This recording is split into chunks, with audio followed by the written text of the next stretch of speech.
Welcome this evening to the Western Bird Banding Association 2025-2026 webinar series. My name is Danielle Kashubi, and I am the current president of the Western Bird Banding Association. I am also the MAPS coordinator with the Institute for Bird Populations.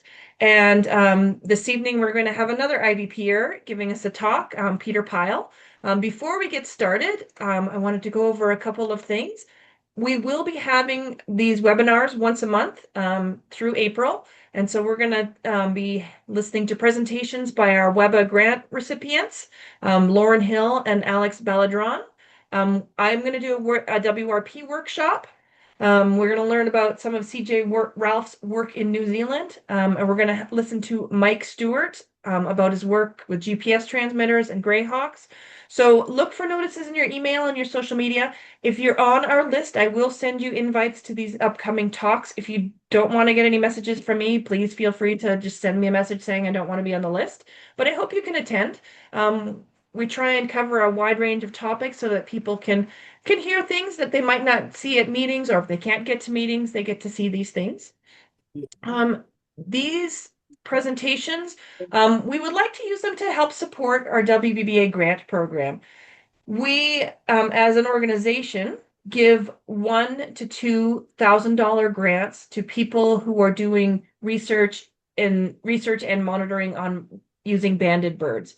So if you can help support that, you can use your camera and use this QR link to make a donation. Even a little donation would be wonderful.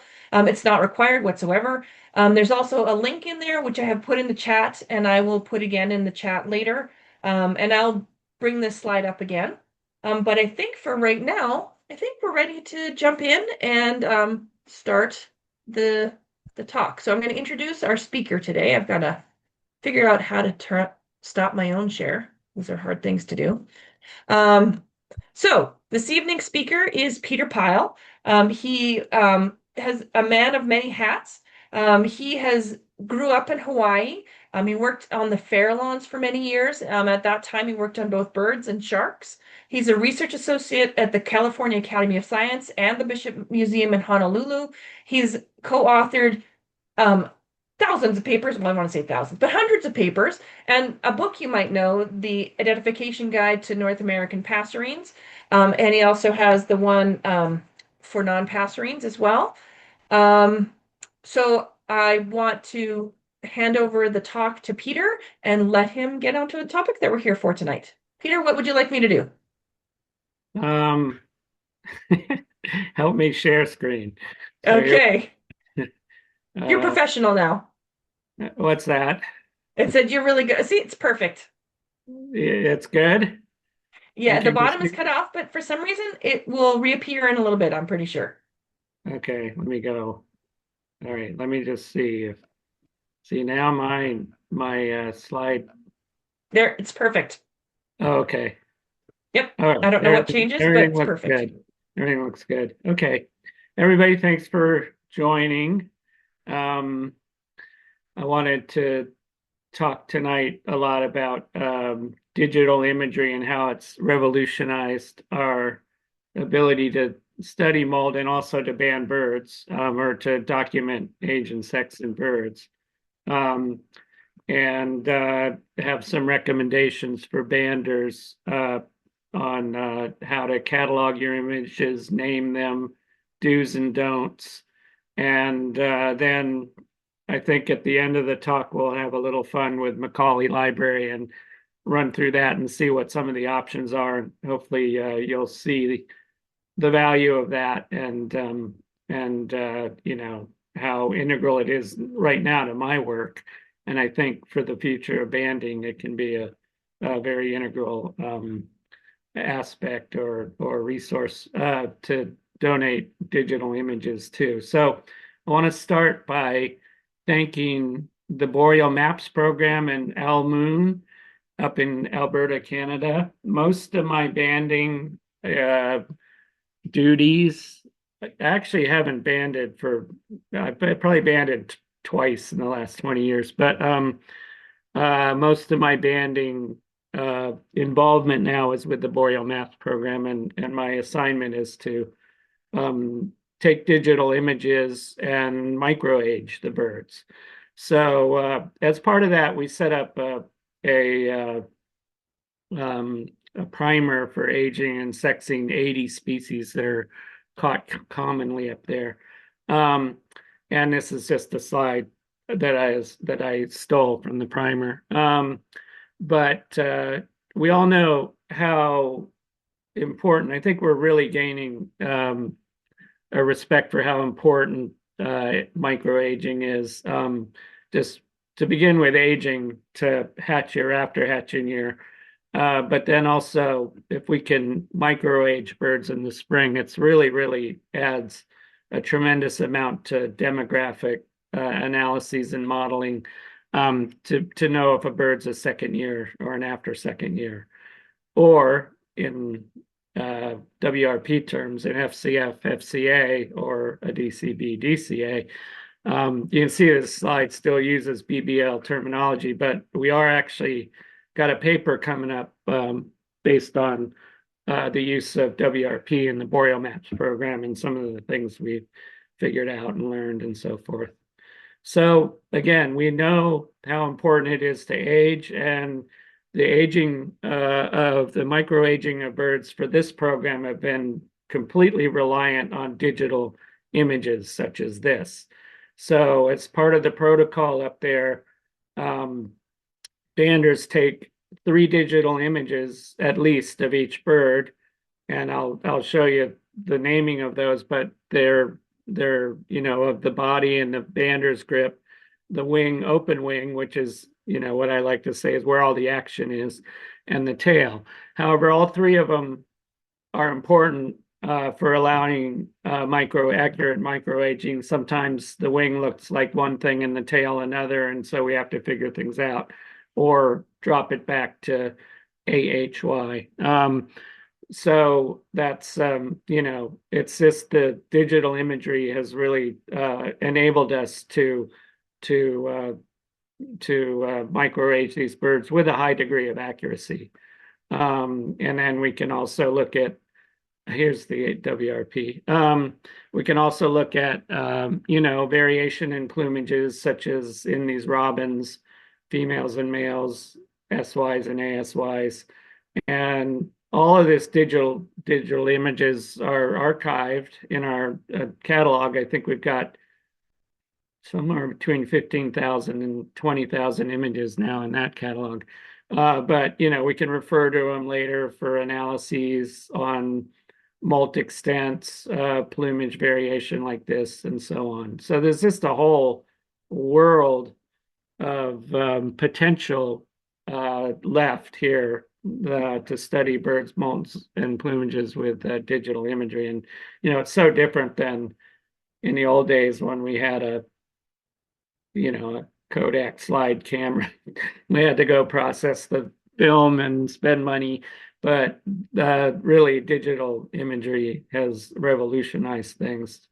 So here we go. And another thing, that I've really, as I've been looking at digital images, like thousands of them for the Boreal Maps program, I've figured out a few things, and one of them recently has been what I call molt clines. On the left, the SY clay-colored sparrow has completely juvenile rectrices that do not get darker as you go from S1 to S6, whereas in the bird on the right, you can see that they get darker from S1 to S6. That reflects the fact that they were molted the year before in that sequence. And things like this, I don't think I would have learned this or seen this had it not been for all the digital images taken during the Boreal Maps program. Here's another analysis we did that really relied on the Boreal Maps sapsucker wings, as well as a lot of specimens that I looked at.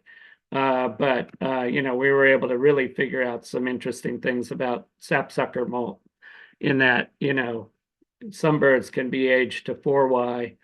And also we're able to document the process of Staffelmauser or, sequential waves of molt, not just in the primaries where everybody knows about it, but also in the secondaries and primary coverts too. So that was a pretty cool advancement on our knowledge of molt sequences and so forth. And then here's a paper that we published doing, where that microaging was really important. And we were able to determine that the SY birds are displaced by ASY birds into suboptimal habitat to breed. And so I guess the next question would be, once the SYs are established in suboptimal habitat, do they stay there or do they try to move into better habitat the next year? And it's a toss-up right now. It could be that, the only time SYs get into that good habitat is when the ASYs didn't make it and there's an opening. So, this is kind of cool stuff. How do SYs and ASYs interact in locating their breeding territories? And this paper is kind of a start in that direction. Okay, I made a call, or Danny did a few days ago, about needing photos of people taking photos of birds. So thank you for all of those folks who responded to the call. And I want to point out one thing about these images, that they look like they're using good practices, holding the wings correctly in the orioles there, and shaded light and so forth. We'll go through all of that here in a sec. But I also wanted to say something. We've had discussion over the years about when banders take photos like this of banders holding birds or banding birds, to just take it seriously, to not look like you're having a great time, because these birds are not happy. We're spitting on them, we're blowing them, we're looking at their genitals, and it's kind of a disturbance. So in order to really justify banding, we have to make sure the data is good enough quality, so we're learning a lot about it, and B, process birds as quickly as possible, including taking photos as quickly as possible, and not holding them too long, especially females with brood patches. And there's a optics here where we don't want to make it look like we're having a great time banding, even though maybe we are. When I get a bird that's got a good molt going, I'm happy, but at the same time, I'm holding this bird that's completely stressed out. I mean, imagine if Godzilla was holding you, what you would be going through.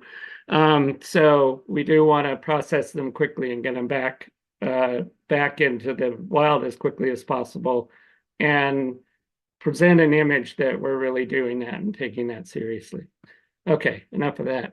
So a lot of this talk tonight is going to be based on the Maps Chat article. Danny, I sent you links. I sent you an email with some links that you could put in the chat.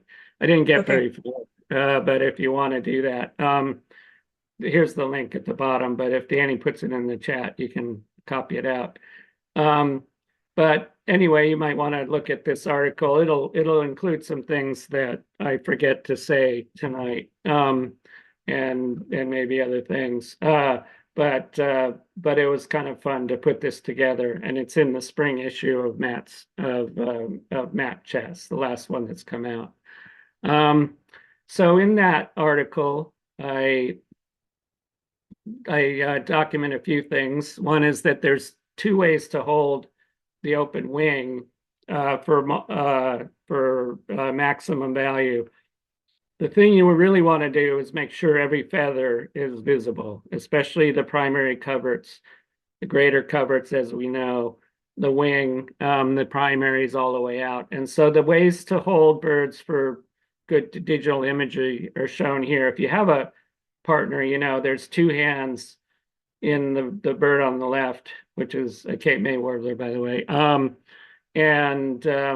So there was a second helper there. So it's best to pinch that outer primary like this, open it up like this, and show the entire wing, so that you can see all of the primary coverts and all of the greater coverts. And then we can age this bird pretty confidently as an SY based on the molt limits, and you see a few alternate greater coverts, but there's still a molt limit between the formative greater coverts and the juvenile primary coverts. The bird on the left, the right is how you can hold a bird when you're the only person present, is a way to put your fingers out and hold the shoulder and still be able to show every feather. And that's what we like. And I don't even know what this is. I think it's an Empidonax, but looks to me like probably an alder flycatcher that's replaced tertials and inner greater coverts during the pre-alternate molt, probably the first pre-alternate molt. So anyway, that aging and sexing aside, I always kind of stray into that. These are the two holds that you should practice, whether or not you have an assistant. So another do and don't is to take images in even lighting. So you want to not have dappled or contrasting sunlit on the feathers. You want it in really even shaded lighting, and that's I emphasize shading to some extent. Because it usually with well-lit shading, you can get a very good image like the robin with where you can clearly see every feather.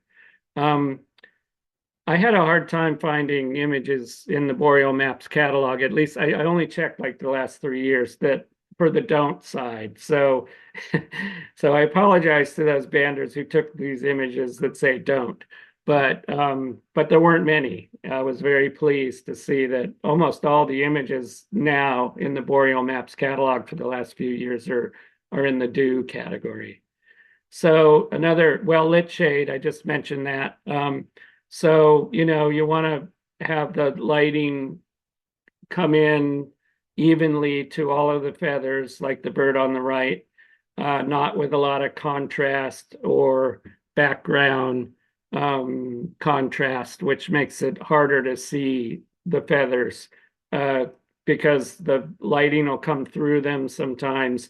And another thing, and I couldn't even find an image to show like this is in full sunlight. Those often have a little bit of glare reflecting off the feathers, so are not that great sometimes to be able to analyze individual feathers really in detail for feather generation molt limits. That bird on the left is a northern pygmy owl, and the one on the right I think is a Lincoln sparrow.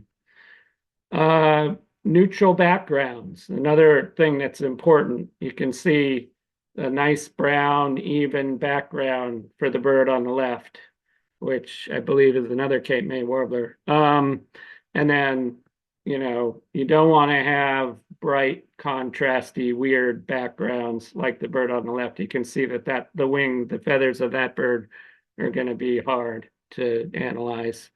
Thinking it's a mourning warbler on the right. Make sure all feathers are visible. I've mentioned that already. Here you go. Pinching that when you have a helper, pinching that outer primary is a really good way to open the wing evenly. Don't stretch the wing too much, by the way, too. There's two reasons for that. One is, you might risk. Let me turn my phone off here. You might risk, straining the wing, and so you don't hold it too much. But the other thing is if you pull out the wing too much, the primary coverts barbs become spread and basic feathers will suddenly look like juvenile feathers. And I'll get to that a little bit more in a bit. But in general, just make sure that as all of the primary coverts and all the greater coverts and every wing feather is fully visible.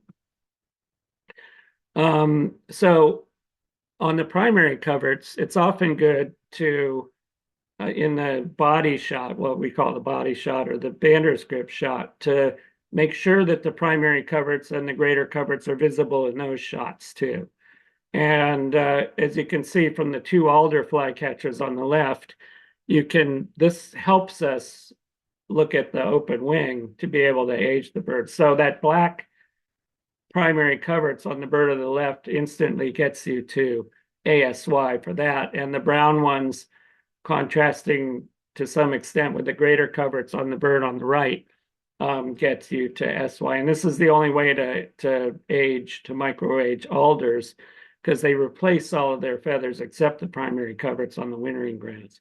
So when you're doing the body shot, just be sure that the primary coverts and greater coverts are nicely visible.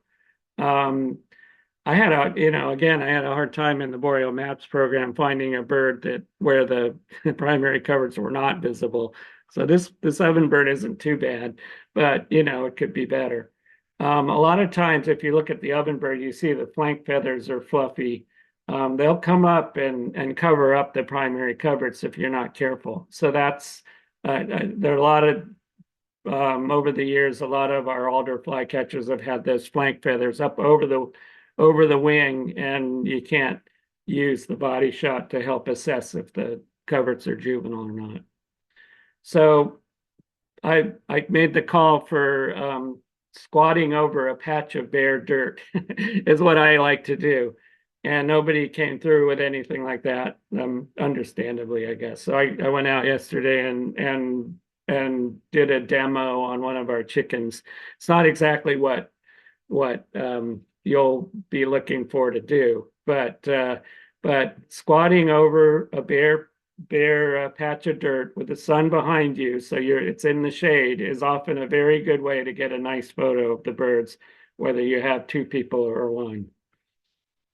Okay, another big thing I want to push is for banders to take shots of the underwing. And as we'll see when we play around in Macaulay a little later, there's very few banders do that. And we haven't been doing it in Boreal Maps either. But the underwing coverts are the least known tract of feathers in birds. And that's because 95% of the round skin specimens, like millions of round skin specimens in collections, were prepared with the wings closed. So you can't open the wing and look in there and see what's going on. So the only really way to really study underwing coverts is by opening them up on banded birds, or I should say it's a really good way. Of course, the Slater Museum collection prepares a lot of birds with the wings open, and then they take photographs of both the upper surface and the lower surface and that's all available online. So that's one good resource. But us as banders have a chance to really increase the sample sizes of this, so we can really kind of tell what's going on. So the red-winged blackbird, we probably all know, about aging these by the retained juvenile primary, underwing primary coverts, and greater coverts. And you can see the contrast on this SY male. I've had a question for a long time. These other birds that have a complete molt otherwise, like wren tits and bush tits and maybe cardinals and grasshopper sparrows, maybe they do this too. But we don't have the data to know that or not, because we can't look at round skin specimens. So the only way to know that would be for banders to take underwing shots and load them up to catalogues as well. So I really want to encourage that. And I'll also explain a little bit how I do my updates of birds of the world. But I look for underwing shots amongst Macaulay Library to show, and I purposely try to do this because it's usually not described how well. And even birds like this buff-spotted flufftail, I mean, look at those underwing coverts. They're kind of cool. Who would have known based on what the thing looks like running around in the wetlands? It's kind of a rail, I think. So anyway, underwing coverts, loading up some underwing coverts would be great, especially birds with, intricate patterns, barring, so forth, and also birds that have complete molts, complete preformative molts, otherwise where it could be that the underwing coverts are useful. Okay, so there's two ways to name your handheld images. As I mentioned in Boreal Maps, we take 3 shots, body, wing, and tail. And the way we name our images is the format at the top: species, band, age, sex, date in that format, the station at which the bird was banded, and then the body part. And these formats are in that Maps chat article, so you don't have to memorize them here. But so what we do with our files, and it's very important to be precise about it. 4 letters for the spec, certain, I guess it's 9 digits for the band. And if you have one of those old bands with just three numbers in the prefix, you add a 0 to the front. And then you have those space bars between each one. And it's okay to put age as either SY or ASY because we actually have a program. But what this allows us to do is, and it's using good old DOS, is to download the file name list and then import it into a spreadsheet. So that allows us to quickly be able to catalog the images and create a database with each of them in there for future reference. So, you know, we really emphasize making sure to keep to this format when you're naming your files. The other way to name them is age and sex before band, and then that allows you to sort by age and sex later, sort your images or sort your database. So you can group all of the birds of a certain age, sex, and look at things that way. And it might depend on, you know, which one of what the goals of your research are, which file format like this you might want to use. And then I've been getting these hike files recently, and I can't open them. I don't know what to do. And in fact, some friends of mine call them heist files. I guess it's Apple iPhone or whatever. So if you're taking photos with an iPhone, I would encourage you to do whatever little setting there is to make them come out as JPEGs rather, you know, tried and true JPEG files rather than these hike things, which I think are a big pain in the butt. So here's some examples of the 2 ways which you can name files. You know, from these are 2 birds captured this last same day actually, at this station in the Boreal Maps program. So you can see the 2 ways in which the files are named. And so we'd be able to sort the mourning warbler by this individual and then see how it changes during recaptures. And for the myrtle, it would go into a sort by age and sex. So it would sort in with the rest of the ASY females, and we can look at it that way. Okay, cataloging your handheld images. So I really detail this to a certain extent in that Maps chat article, but there are currently 3 catalogs that are focusing on this: Puranga, iNaturalist, and the eBird Macaulay catalog. So I'll go through these one by one. And the first one to get started on this was Puranga, and actually predating Puranga, it was Marcel Garbar who put together his catalog at McGill University, and that was moved into Puranga like I don't know, 8-9 years ago, and so it's still in there. And here's the website, and I should have I didn't get far enough with my links to you, Danny. But anyway, you can easily find it by Googling Puranga Nature Instruct Canada. And so it allows you to, you know, you have to sign up, but then it allows you to upload images. And then they've got a catalog, like here's the first screen you get, and you can actually look at images in those different geographic areas on the right within the Americas. You sign in. And then this next file has all of the species listed on the drop down that they have in there on the right. And when I was putting this together, I thought it was funny that they have a canvasback. That's their first species here.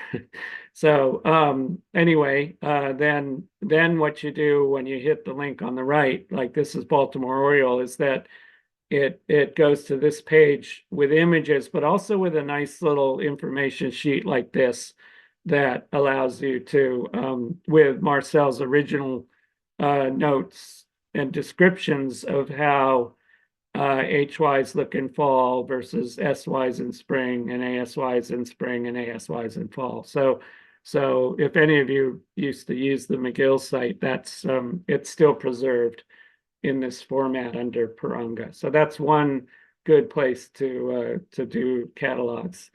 Another is INAT, which is this tremendous effort right now to catalog not just birds, but everything. Catalogs, eggs and nests and you name it. And to me, the value is not so much with birds because Macaulay kind of covers that pretty well, better than INAT does. But the values in all of the spiders and mammals and plants and all this other stuff that you can put into INAT. And here's the home page, and you can see there's 288 million observations that have been uploaded into INAT. So what it is you take your phone, take a photo, and upload the photo, and it's got AI function that identifies the critter for you as best as it can.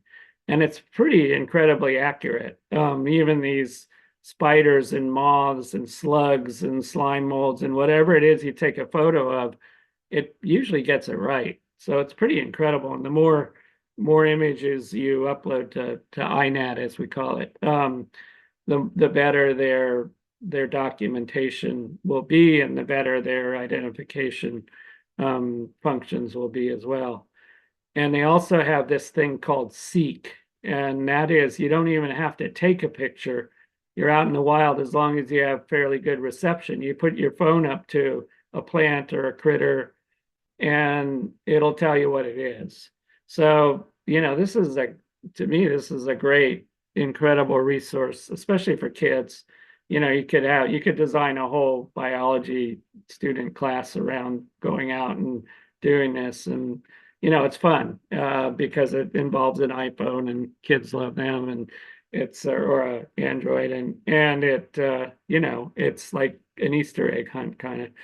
So I think this iNaturalist program is a huge important thing. And then the other great thing about it is you don't just collect data. So every photo that's uploaded has a GPS coordinate and so on, and you can check maps to see where certain species are and so on. But also when you take a photo, a lot of the photos are of, say, a bee on a flower.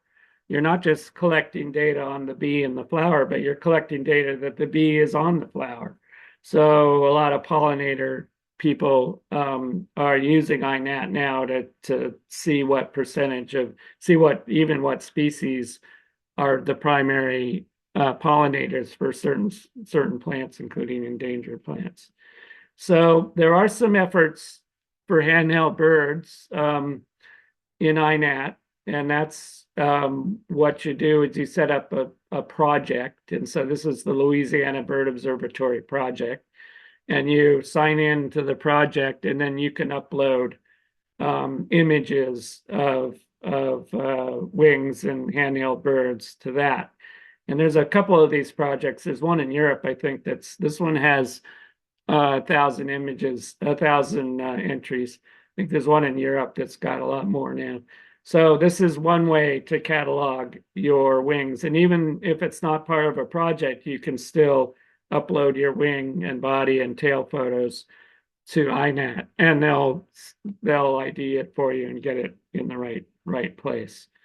And then here's the way you this is indigo bunting in this project. There's 24 odd observations and it's got open wings. And so you can filter through and see what variation it is. And so I don't use this so much. So I don't know if you can, I think you can tag it with age. You can certainly tag each file with comments reflecting either WRP or the age of the bird, but I don't know if you can actually mark them, that way as well. So anyway, this is a great resource for non-birds and a up and coming kind of resource for birds as well. Although again, I prefer Macaulay. It's kind of hard when you got two catalogs you have to go to. It's sort of like, what did they say? The whole is bigger than the sum of the parts or whatever. I think it would be better if they're all in one place. And maybe someday some app will come along that combines the iNat photo in-hand photos with the eBird photos. But anyway, for now, it kind of depends on what you're comfortable with too. If you're comfortable with iNat already, go for it. If it sort of fits your scheme of thinking better, go for it. For me, I just got started with Macaulay, so I know that one the best. And so Macaulay Library, for me, has just been this incredible resource for studying molts and plumages. And I'll go through some of the things I've been doing with it here. But it's free to use. You don't have to sign up. You just go to Macaulay Library. Anyone can go there. And this is what the homepage looks like. And if you look up here on the left, there's 84 million plus images entered into Macaulay. So there's this incredible database, incredible catalog of images to work from. And most species, have, for instance, yellow warbler I looked at recently. I had to do the split of the mangrove warbler from the northern yellow warblers, it's called now, in eBird anyway. It hasn't been done in AOS yet or our 4-letter codes, but probably coming. And I think there was 260,000 images of yellow warblers in this Macaulay library. So, you can imagine I can find anything I want about variation in plumages and whatnot within this catalog. Birds of the World. My main job now is editing the plumages and molt sections, revising, I should say, for Birds of the World. So I get to go through and pick a species, any species. Today I was working on Wilson's phalarope, but it's birds from all over the world that are being revised in Birds of the World. So I get to use Macaulay to try to figure out molts and plumages of these things that I haven't even heard of before before I had to set in. For instance, Buckley's forest falcon. I did that one a couple of weeks ago, and it's like, what is that? It's a kind of a recently split forest falcon that's little known and occurs in South America. But it's like, okay, how much has been written about molts and plumages of Buckley's forest falcon? You better believe zero. So, I get to look at the images and figure out the molt sequences and the plumage sequences of that and everything else. I'll show you what I do here for long-tailed duck, because I just completed that 2 or 3 days ago. So it's the most recent species that I have revised the molts and plumages for.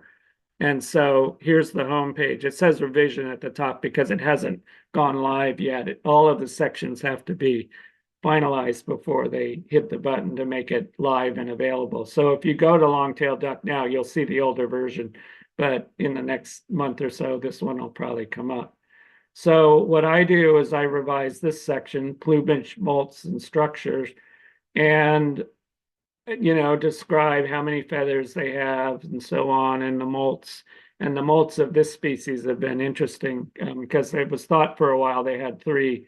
They replaced their ornamental scapular plumes 3 times a year, but it turns out they don't. And that's a whole different topic that we really won't get into. But anyway, I was able to sort all that out and look through the literature. And then at the bottom here are these galleries that I am able to create, and they're based on the images in Macaulay. So I have to search through, I think there were 92,000 images of long-tailed duck in Macaulay. So I had to go search through them. And luckily, Macaulay's got an excellent filter program. So they have a filter for juvenile and a filter for nest and juvenile. So in order to find these images of downy young, natal down, I check those filters off, and I'm usually able to find what I need. So then we go, through all of the plumages that they have. Here's formative plumages in females above and males below. And again, looking through Macaulay is just a great joy to go through. And then I learn a lot too, how different are males and females in formative plumage. With long-tailed duck, they're pretty different. So you can sex all of the birds in this plumage. And then here's at the top is second and third basic males. And then there's definitive basic plumage at the bottom.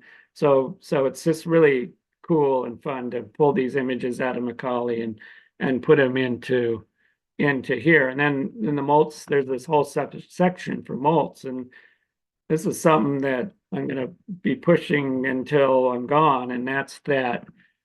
Please, when you're out taking photos of birds, don't throw out your photo like this one here that you might think is ugly or bad because the bird's in molting. But these are gold for me.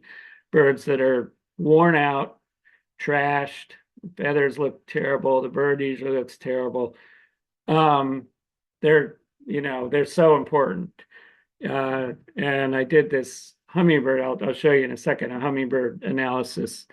And I think 76% of the Macaulay image, I looked at 25,000 images, 76% of the images were males and 76% were adults. So that meant, like 60% of the images were these adult males, which were like all stunning and beautiful.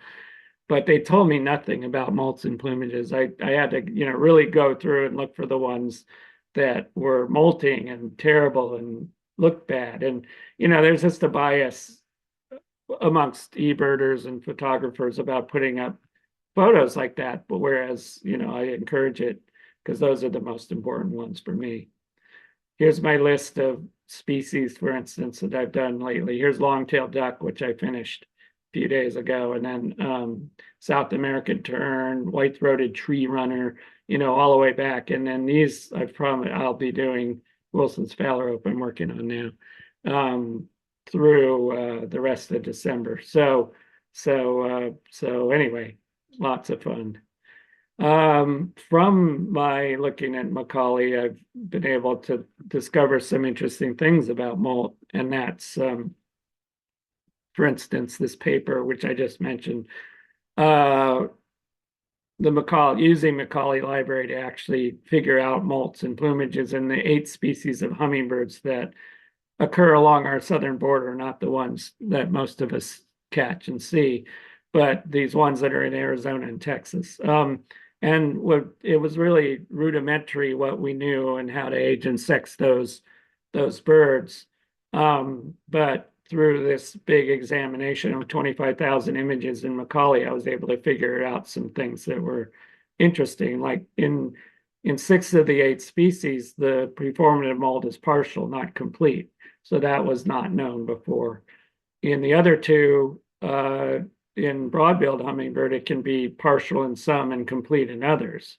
So there's a lot of variation in that species. And the only species that has a complete preformative molt, which is what we thought all hummingbirds had, is the white-eared hummingbird. So that was kind of fun to see the differences and be able to document that. Here's a paper that's just been accepted to Ornithology and Tropical. Same thing on the molts of bee hummingbird, the smallest bird in the world. And what's interesting about them is that the adult males, this is an adult male D, which completely loses its gorget during the months of September, October, and November. So it has a plumage that this bird and this bird could be the same bird 6 months apart. And this was not known, and this was universal. I think there was like 50 or so adult males in those months, and not one had even the slightest bit of a gorget feather. So that's kind of cool to be able to document that in the bee hummingbird. And another one I'm working on now is molt in albatrosses, and it's sort of unknown the sequence of primary molt. It's been a couple of different hypotheses have been put forward, and the problem with trying to define the sequence of primary molt in birds that have Staffelmauser is that you got to look at the juvenile feathers. You can only do this by looking at the replacement of the juvenile feathers. So you got to age these birds first, and then you can go ahead and assume what the molt sequence is because of the very first replacement of feathers. By the time it's replacing feathers for the second time, there's 2 or 3 waves of molt going through the primaries, and so you lose your ability to actually determine what the underlying sequence is. So just another example of use of Macaulay to understand molt and so forth. So eBird filters, as I mentioned, are really, really good, except that the age is a little bit sparse. That would be the only complaint I have about these filters. You can see you can filter for male and female. You can filter for the ages they have are adult, immature, juvenile, and unknown. So basically you've got 3 ages that you can work with: adult, immature, and juvenile. So it really doesn't get at the WRP system very well. And in birds like gulls, take 4 years to become adult. You just put immature for if it's a SY, a TY, or a 4Y. So that's kind of unsatisfactory. There is some talk there of having a WRP filter code that you could activate. That would be great. And that would be something I would encourage people to use, for banders to use. So here I've checked the tag for molting. They actually have a filter for molting. So as you can see, all of these birds are molting. And it's funny because this photo here of this fulmar, I took that like 5 days ago. So nobody hardly uses this filter. So if you're doing eBird and you have a bird in molt, it'd be really helpful to check that box. And this is one of the problems, is that the person loading the photo from eBird has to actually mark the box that, yes, it was molting. And then when you use the filter in Macaulay, those photos will come up. I took this on December 7th, I think, or 8th, 9th, December 9th, 3 days ago. And since then, only one other photo of those 84 million photos was marked for molt, this penguin, because these are sorted in. Up here you have the choice of sorting by recently uploaded. So I uploaded this 5 days ago, and one other person has uploaded a bird in molt since then. So it kind of gives you an idea of how little birds. Of course, most of the photos come from the northern hemisphere, and birds aren't molting now, so that could explain some of that. And if we get into July and August, we'll probably see a lot more birds coming in that are marked for molting. But just the fact that Macaulay has a filter and a box to check for molting is kind of cool. And then here's all these other things: vocalizing, male, female, as I mentioned. Flying is one I use a lot, because when you're looking for molt patterns in the images, you hit the flying one and all the birds are flying, like this, whatever it is here, a black kite or whatever it is. And then those come up and you can really look at them and see what the molt is and so forth. Now, here's the one that banders are going to be really interested in, and I'm really interested in banders using this. It's the in-hand tag. And this is a recent tag. They only added it 2 years ago or so, I think. So, but already it's full. Now look at this up here. 92,000 photos have been loaded already of in-hand birds.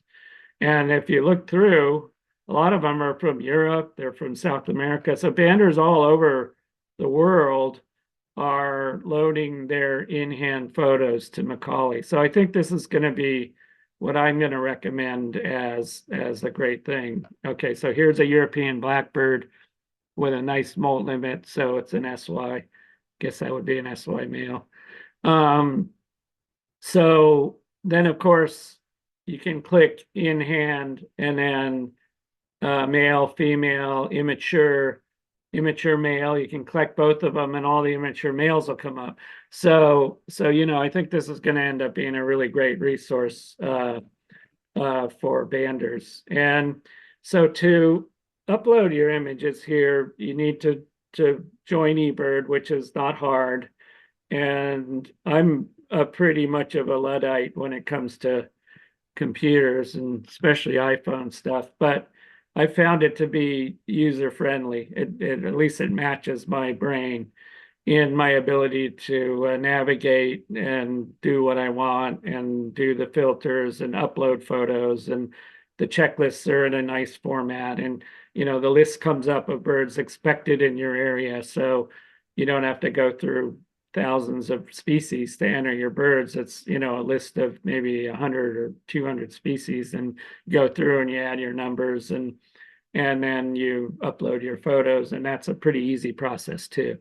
So once you say establish your banding station as an eBird location, and then you have a whole set of locations that you can bring up with drop down menu to redo the same place. It's really easy to go back to your banding station and upload in-hand photos. And you'll probably want to put in either every bird you banded that day. You could do that, and the number, or you could also put in every bird you banded and saw at the station that day. eBird would probably prefer you to do the latter of those two, because they like to, there's a box that have you entered every bird you saw, and you hit yes or no.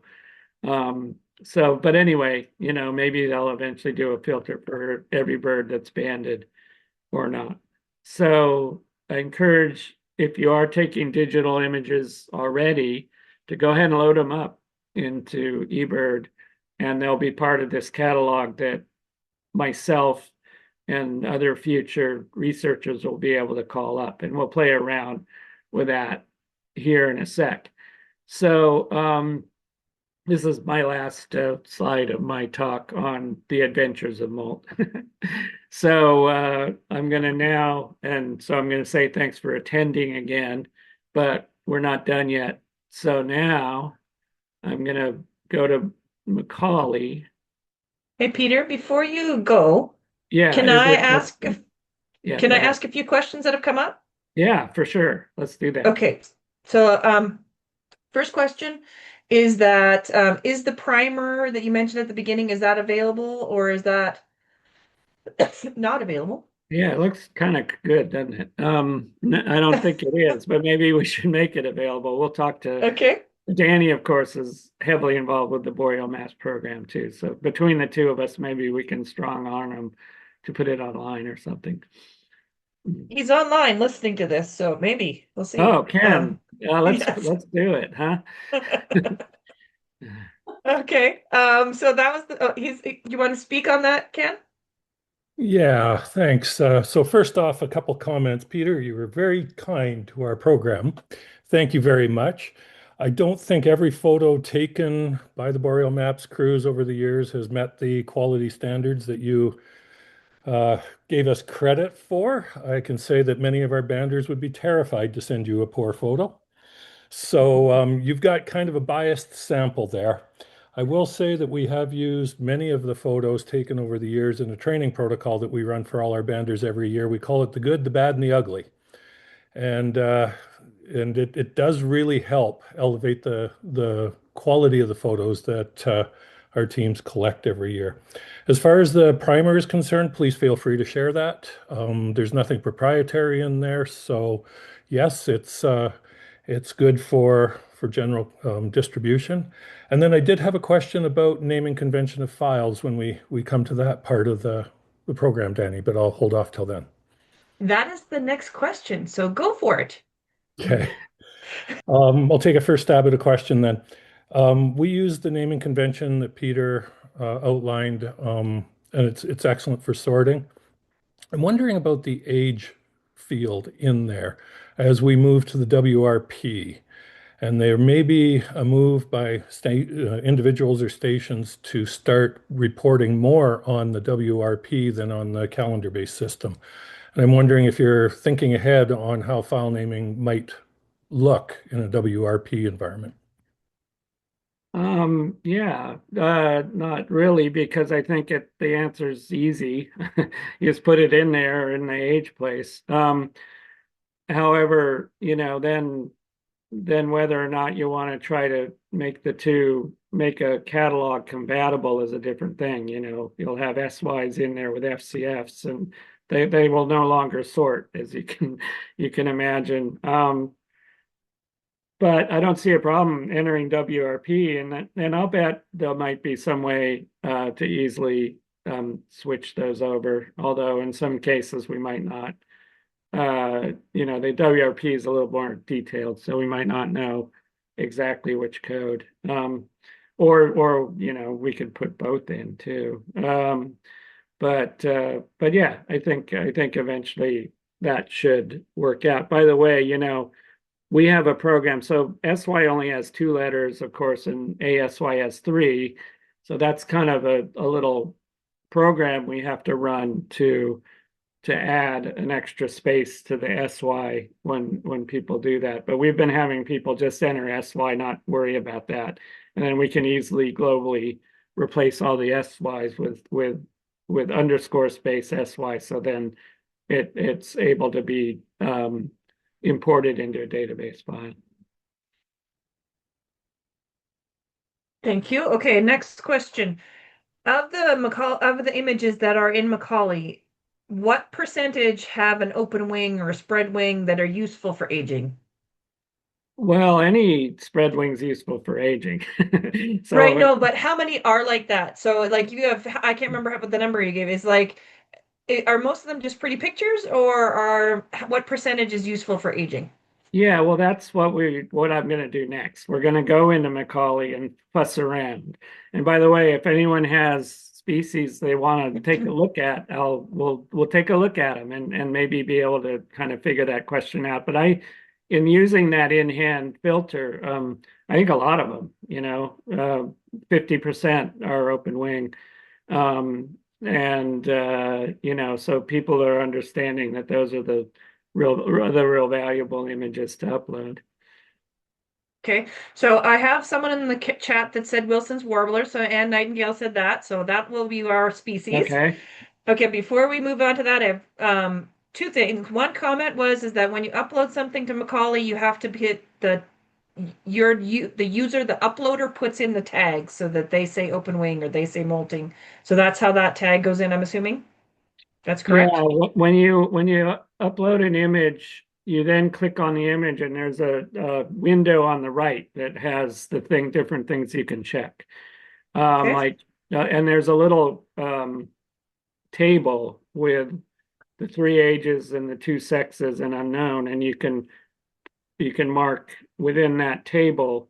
And then when you sort it for immature or juvenile, those photos will come up if you've put a number in that table. So it's pretty straightforward.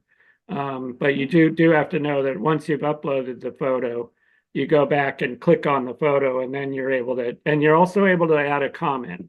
And so in addition to hitting immature, I usually put in for gulls, for instance, I'll put in second cycle, third cycle, fourth cycle, first cycle, because the immature doesn't distinguish those. And I've seen banders, and we'll probably see this in a sec, put WRP and BBL codes into the comments. So there'll probably be a way to pull those out at some point. Awesome. Okay, one last question that I had that was in the chat was, are any museums using eBird? I'm assuming are any museums taking pictures and uploading them, but that's the original question is, are any museums using eBird? Most museums have started or completed image catalogs of all their specimens. And then they along with it, they have all of the data that's on the labels, including location and so on. eBird does require a lat long, so that can be a problem. If it just says collected in northern Minnesota or something, you have to either fudge the lat long to get it into eBird or I guess that's all you can do. But anyway, I have a feeling at some point if they haven't already, the museums will fire them into Macaulay and then they will, in that process, I'm sure, add another tag for specimen, so you can actually look at all the specimens. Cool. These are the kind of things that are in the future. And one thing I didn't mention for the future, which is in that Maps Chat article, is that seek function in INAT can potentially be used. We might get to the point where you put your iPhone up to a spread wing and it tells you the age and sex. Now, can you imagine that on the Vandy? No, that'd be crazy. That'd be out of a job. Jeepers. I don't think so. Okay. Not yet. Well, that's it. Those were all the questions from the first half. I'm gonna let you do your thing in Macaulay, and then we'll come back to any other questions that people may have put on since then, and they may be answered during your next portion here. Yeah, meanwhile, if anyone has any other species besides Wilson's warbler that they want to look at, let me know, and we'll do that. So can you see the screen? Yes, that's showing up nicely. Yeah, okay, so this was as of an hour ago. I'm going to refresh it to begin with, and hopefully my internet is quick enough. Okay, so now I refreshed, and so at the top, these are all loaded, and I'm going to have to move this sidebar thing. Hold on a second. How do I do that?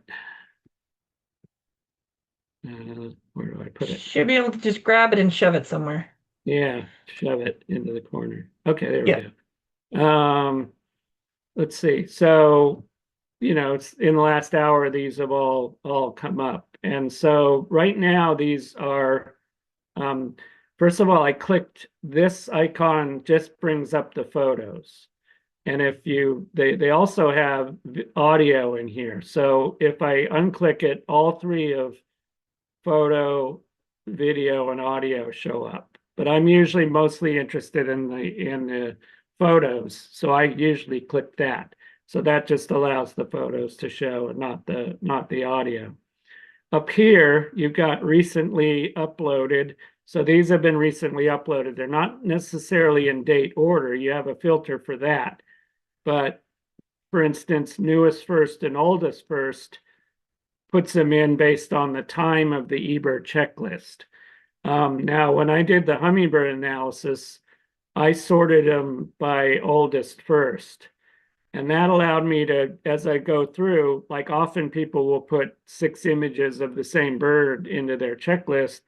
It allowed me to go, okay, these are the same bird, and only collect one data point for that bird, which is what I wanted. I didn't want to collect more than one data point. So that's one use of that.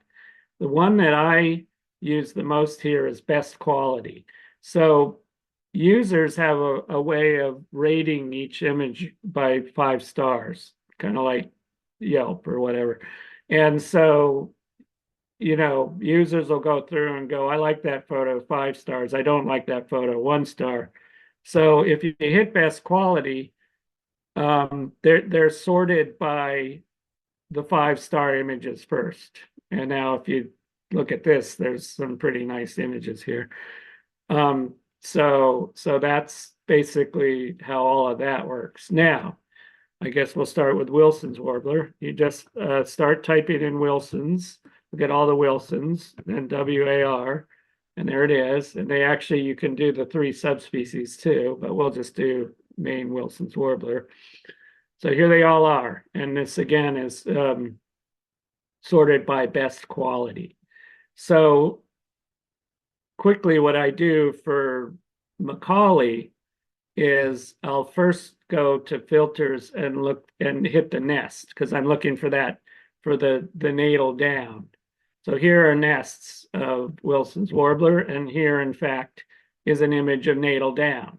So this isn't actually natal down. The natal down is this gray. This is actually juvenile plumage in Wilson's warblers. Now, we don't know plumage in warblers very well because juvenile plumage, because they molt out of this within a week of leaving the nest. But this is what we would call a juvenile plumage in Wilson's warblers. So already we're finding out some cool stuff. So we did a paper actually again with the Boreal Maps images of juvenile warblers, and some of them look nothing like they do later, and they only keep that plumage for a week. So there's only like 8 images of birds and nests. So that doesn't mean it's all of the images of nests. It just means that that they didn't mark it as a nest when they entered it. And then you also get photos like this one where somebody accidentally hit nest. So when you use these filters, you have to realize that these things happen. So now I eliminate my nest. And then the next thing I would do is say, let's go to juvenile plumage. It's over here. And so again, all of these are the birds that are identified as juveniles. And you can see there's a lot of birds that are not juveniles here. There's a lot of hatch years. And that's kind of a common thing because people think they're juveniles, but they're not, even if they're hatch years. But then here's a juvenile. This is a juvenile Wilson's warbler. So I'm kind of looking forward now to revising Wilson's warbler because all of these nice photos of juveniles that nobody knows the plumage of. So there you go. So that's what the juveniles look like. Then, if you want to, and I know you're in British Columbia, so let's go to British Columbia. Right here, drop down, and here are all the Wilson's warblers in British Columbia. So you can refine your search to different states, different provinces, the United States, Mexico, Canada. So, there's just all these amazing filters you can use to look at the birds. So date, what I like to then do with Macaulay is say, okay, I want to look for formative, well, we can go to a different species, but typically I'll go, okay, they're in formative plumage in October to March. Let's just say they have a pre-alternate molt. So this gets me all of the photos in those months. And you can choose any month. You can choose October only. You can choose the full year, which is what the default is. Or you can do like I do, like October to March is, say, with Wilson's phalarope today, I wanted to do October to March to look at the birds in basic and formative plumage, and then I'll do April to June to look at the birds in alternate plumage. And then I look at usually, okay, so then I like to look for birds in molt. And there's 2 ways to look for birds in molt. One is to hit the molting bar, and let's see what comes up there. 1. So you see not a lot of people are using that filter yet. And I'm not even sure this thing's in molt. Yeah, this isn't even in molt. It's the October 27th. So I doubt if it's actually in molt. So we have a ways to go with using the molting filter here, but I do encourage you to use it. So when I need to find birds in molt, what I might do is go to August. So because August is our primary molting season for most of our birds. And then if most of these look like hatch years, okay, that aren't in molt, but if I scroll through, I'll eventually find adults that are in molt. There's 10,000 images of Wilson's warblers in August. So that allows me to go, okay, let's check the ones that are also tagged for flying. We know there's nothing in there tagged for molt. And are any of these molting? These all look like hatch years. But eventually, if I go through in August, I would find a bird in molt. And, there are some nice photos where you can really study in the field the wing and tail feathers. Okay, so now flying, we'll take off the August, or actually we'll go date. Uh-oh. Okay, wait, year round. Error occurred, I did some. And then let's look at in hand. So how many Wilson's warblers do you think there are that have been loaded up with in hand? Okay, 437. So if we scroll through, I guess a lot of these particular ones are in the bander's grip, but you'll find enough open wings if you go through, and the tail. Here's a nice fault bar on a hatch here. So as banders, you can contribute to this. And let's see who's contributed already. Nicole Richardson. Is that someone we know, Danny? Is that Nicole? No, that's not Nicole that used to work for us. We know Nicole. She works with Birds Canada and at Cornell as well. So I know her, but she's not a maps operator, but she has worked with Ken and Chris on maps at a time. So yes, yeah, she the has. name's familiar, so I kind of knew that. How about let's go down a little, do a nice open wing shot. Pretty good. The thumbs are kind of covering the Alula, but it's okay. It's one of our Yosemite kit crews, but I don't know the person. Mitron. Okay, so it's one of our interns at Yosemite. So Yeah. you can probably then filter down to this location even, and all of you can do that. You can enter all of the photos from your map station and look at them all at once in this format as well. So there you go. Does anyone have any requests for species? We'll try another one. Oh, and I hear Nicole is in the room and Oh, says Nicole, maybe. thank you for uploading this beautiful photo. I do have some questions, Peter, about this so far. Can you upload a photo without a checklist, or do you have to make it part of a checklist? As far as I know, you have to make it part of a checklist, but it's pretty easy, and it will be easier for you to do that anyway, because once you establish your banding station as an eBird location, then all of that is taken care of. And all you have to do is start a new checklist, enter the date, and upload your photos basically. Or, you enter the number, you have to enter a number under the species of that you have photos, and then you can just upload the photos. Okay. And then this kind of relates to this. Can you batch upload photos, or do you have to do them one at a time? You can batch upload within a species. So, and I think they accept up to 20.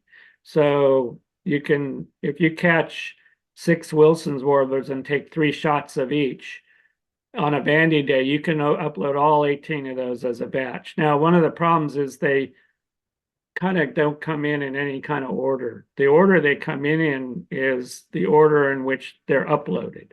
So what happens is the file sizes that are smaller often get uploaded first. So they don't upload in an order that makes any sense usually.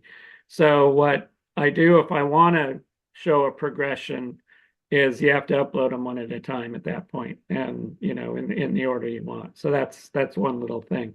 But usually when you then are looking on Macaulay like this, the order doesn't matter a whole lot. You can go through pretty quickly and see what you want to see.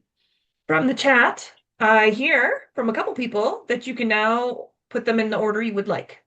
Oh yeah, no, that's true. I saw that the other day. I haven't used it yet, but if you to do the double click on one at the very bottom of the sidebar thing, there's a order or a reorder or something like that. Put it in a different order. So you can do that. Great. Any other species? Come on, guys. There's no other species you would like to Well, see? there's a few 10,000 species we could look at here. Oh, red-breasted nuthatch came up. Okay, so one thing is these other filters, in hand, date, whatever, are maintained. So we're going to keep the in hand filter checked, and we'll just go straight to in hand red-breasted nuthatches. So there they all are. There's 407 loaded so far, and we can do whatever we want.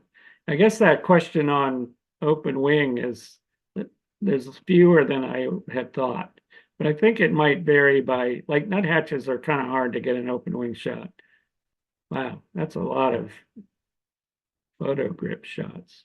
Maybe I've got some filter on for show the photo grips first, but I'm a little surprised. Anyway, here's your red-breasted nuthatches. Here's a nice juvenile, probably a juvenile male, given how dusky that cap is. And you can fuss around forever in this. Any other requests? So common yellowthroat, American tree sparrow in November to January, or gray cheek thrush. These are kind of boring. The yellowthroats. I was going to do like Baltimore Oriole, where there's all kinds of stuff, but we'll get to that. Common yellowthroat. Was that with a date as well, or? No, that was just common yellowthroat straight up. Yep, here they are. Oh, that guy did not make it. What else can we do with this? Yeah. What are the which species was, well, what do we do? Here's one thing. So there was American tree sparrow, November to January. There was gray cheek thrush. Now there's red cockaded woodpecker and black-headed grosbeak added. Just so you guys know, you can do this yourselves when you get off, because we probably won't do them all, but it's good to have some choices. One thing you can do is limit it to the map season, so May to August. And we would love to have more map stations if you're not already one, just so you know. This, if you want to study aging and sexing for your maps banding, you can limit it to May to August. And then look at this. Looks like a SY. Now, I don't know if I'm not seeing it because, again, this bar is in the way, but usually right under the photo are the comments. So if someone put SY or a different age, you'd see it right there. Okay, American tree sparrow. Over the winter, November to January.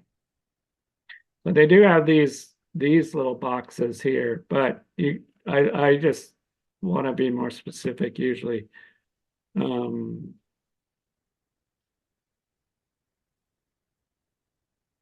So here are all the in-hand American tree sparrows in the winter. There's only 19, but that's probably because we restricted the date to the winter, and not a lot of people are banding in the winter. Look at her gloves. That's why people don't band in the winter. So if we take off we go back to year round on these, we've got only 46. So not a lot of people are catching these, but you can see there are some, it looks like a little bit higher proportion of open wing images. This reflects more like what I thought there'd be more of these. But of course the open wing images are what would be really, really valuable to upload from your stations. Okay. Mark also says that the 4-letter code should pull up your species. Oh, right. Okay. That's right. Gray cheek thrush. There it is. Do you see that? I did. Yeah, and you know what 4-letter codes they use is the IBP codes. So yes, we're happy about that too. Oh, I hear that there's another hundreds images of tree sparrows that need to be put in this library. That Kelly has. So maybe we'll see more next time you look for tree sparrows. It's real easy. Just set up the eBird station at your banding station and then fire away. So I've got a paper I'm reviewing now that's going to debunk the two subspecies of gray-cheeked thrush. It says they're completely clinal. This is different from the Bicknell's thrush, but there's only one subspecies of this, which makes sense for a long distance migrant because there hasn't been a chance for any population to differentiate because birds will come in from all over and recruit in different areas. So that's what, okay, black-headed grosbeak. So good. Now, this is always a fun one. All right, so let's try immature male. See how many of those there are. No, not a lot, 10. So people aren't using the filters all the way yet. So I do encourage you when you do your eBird photo thing. I'm going to shift gears here a sec and go to one of my checklists and show you how the photo thing works. So here's my eBird account. So when you submit a new checklist, this is what you'll want to do for your banding station. It's a little slow. So if it's not entered yet, you find it first on a map. And if you, okay, I'm going to do my house, Mendocino,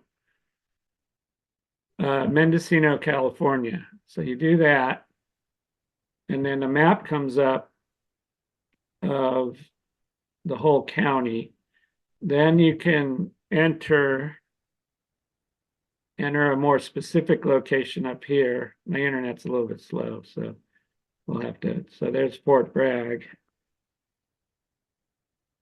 Oh, it didn't come up maybe, oh, it did come up Mendocino. So then Peter, maybe choose the guy down the road, because this is going to be posted on a public place. So unless you want us to all come visit, maybe the grocery store in Fort Bragg. Don't you want to see my chickens? I do, but just in case you don't want the whole world to find your chickens. Okay. Anyway, let's just say I'm not doing my house. Okay. So I kind of blew this expansion. So anyway, you go to where your banding station is, and let's say it's in the middle of Fort Bragg. Okay. Here's where I live. I live at the Glass Museum. So if you want to come visit, I'll direct you to the Glass Museum, which I'm surprised isn't on here, but I see it. It's there. Sea Glass Museum. Sea Glass Museum. Yeah. Okay. So let's say your banding station's the Sea Glass Museum, and then you enter your banding station. I'm not going to go any further, but you enter your banding station, and then you hit continue, and then it marks it for your location, and then you can then go ahead and enter your things. And I'm not going to go through all of that, but what I will show you is, and there's a lot of things I don't even know how to do with these. I'll go to one of my checklists. So you can manage your checklists. And I've entered 2,733 checklists. So let's go on December 8th. We took a group of high school kids from Willits out on the ocean, and we all had a blast to look for whales and albatrosses. So here's my checklist for that. And here, this is a shared checklist. So these aren't all of my images, but you can see some fun gulls. What else? Loons. All the, a lot of the birds we saw. Here's a black-legged kittiwake. Here's a tufted puffin. So we had this tufted puffin fly around the boat for 19 19 times around the boat. And, actually the winter plumage of tufted puffin isn't very well described, but here it is.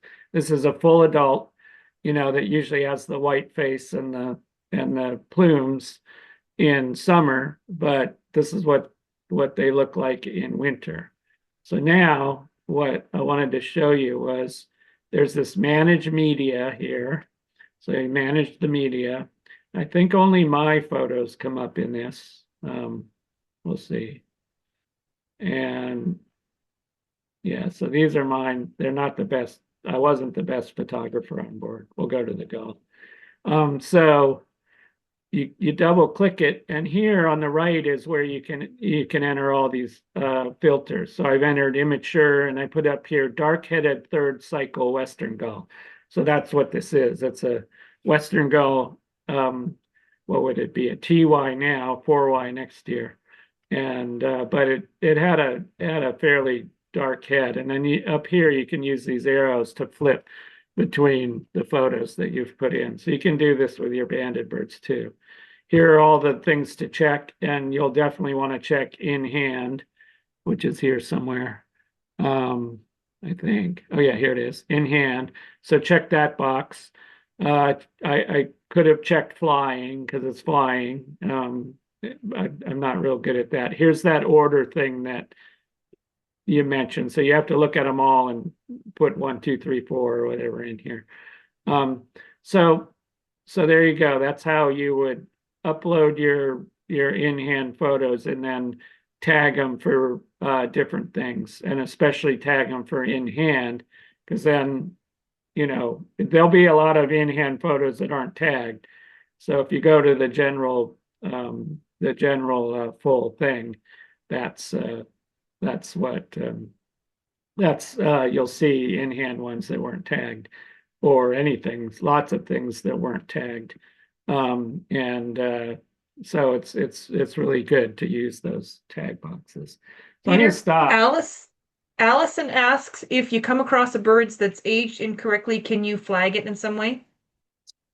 You can flag the species. Yeah, I think you can. Well, I don't know. When there's so let's say we think this is a hermit warbler. Okay, here's your little rate quality thing. I have to get rid of this part. Okay, and then report. Okay, so we think it's a hermit warbler. You hit report, and I think the only options are wrong species, wrong Okay. species or offensive, inappropriate contact. Maybe someday they will put wrong age and sex here, but we're not there yet. Or maybe you hit wrong species and it, now I'm gonna make this again. You hit wrong species and it, how do I get out of this? You hit wrong species and it might allow you to put in the thing.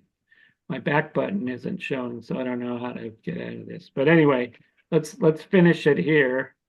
This checklist I pulled up was from Vacation Isle in San Diego County, by the way. In case you're interested in going to Vacation Isle, here's what you'd see. So are there any other questions? If anyone has a question, you can raise your hand. Oh, CJ has a question. If you hit the wrong species, does it allow commentary? You can edit it, correct? Yeah, yeah, You, it gives yeah. you a box and you can say what you think the species should be. Okay. Any other questions? If anyone wants to put a hand up?